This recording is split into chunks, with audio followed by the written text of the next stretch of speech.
we also presented to them some work that we are doing on electric vehicle contactors. It's circuit protectors for the battery and the electrical systems with work we're doing with some other auto OEMs and tier one suppliers. And they were really excited about that as well. In a follow-up meeting, they basically informed us they want to put a program in place for us in addition to the existing one. Well, welcome back inside our proactive newsroom. And joining me now is Dan Bedard. He is the CEO of Ideal Power. And Dan's great to see you again. How are you? I'm doing fine, Steve. Good to see you as well. So the company out with your 2024 full year and fourth quarter financial results, and really aside from the financials themselves, there really was a lot of key milestones in 2024 that has really set you up for 2025. And that's where I want to focus on. Talk to me a little bit about the year that was 2024. Yeah, we had a couple of things that were really pretty meaningful for us as we went through 2024. The program we're doing with Stellantis as part of incorporating our semiconductor technology into their electric vehicle drivetrains, getting some really big customers engaged with us to evaluate our technology. Late last year in December, we announced our first design win for a customer with a solid state circuit breaker they want to bring to market using our technology. And then, coming into the year, it's really just bringing people up to speed on what's happening with all those things, the progress that we're making with those customers and getting, ready for a revenue ramp later in 2025. Yeah, let's talk a bit about that. Let's deal with Stellantis first, because I think that's a really interesting one, because there's news about the program they're going to do and how they're going to be using your technology. Yeah. Stellantis kind of had a tough year last year. I think everybody saw all the things going on in the news was they worked to sort of correct the business for the change in market conditions. The demand was kind of satisfied from the COVID-related issues, and they had to ramp down production, get pricing in line, and so forth. So a lot of the advanced technology programs, like the one that we're in, moved a little more slowly than normal.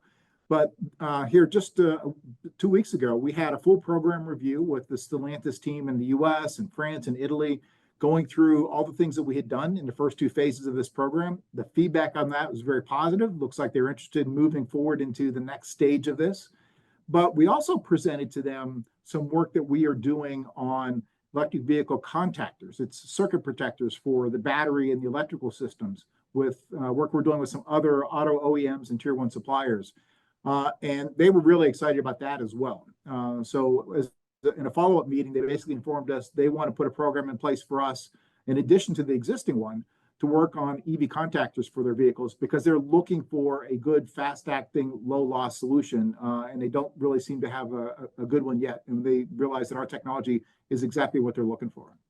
Yeah, that's obviously one key thing that you'll be working towards in 2025. There are a number of others as well. And you mentioned those clients that you have and moving to the next phase of that. Is that really the focus for this year, Dan? Yeah, a couple of things are focused really this year. It's getting into more design wins, like the ones that we've announced, or more programs with the automakers. Since their cycle is longer, they tend to fund that development work. We've got the first design win that we announced last year. We're actually ahead of schedule with getting them 3 prototypes of their first B-TRAN-based circuit breakers. Literally it's about 3 months ahead of schedule. So we'll have that in their hands probably the end of March, beginning of April. So they can actually complete their evaluation and get out and start selling that breaker, which will translate to revenue for us later in 2025.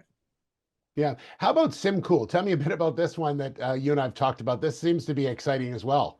Yeah, it's a product that we came up specifically for solid state circuit breakers, because the market's been looking for a really low loss, real fast acting solution to be able to accommodate all the things that are going into our grid: EV charging, solar, energy storage.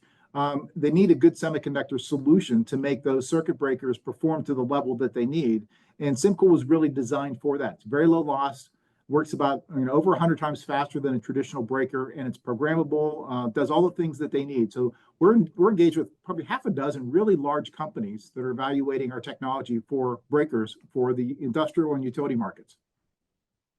It sounds, Dan, a little in your voice, especially when you're talking about this, just the excitement you have for 2025. It really feels like this is a very pivotal year and a launch forward for the company. Yeah, you're right on target, Steve. We're pretty excited about where we are. We've come through a lot of the education with a lot of these big customers, and they're now moving towards adoption, which is exciting for us. Dan, thanks so much. Good update. Good to see you as well. And we look forward to our next conversation. Okay. Thanks, Steve. Take care. All right. Dan Bedard, the CEO of Ideal Power.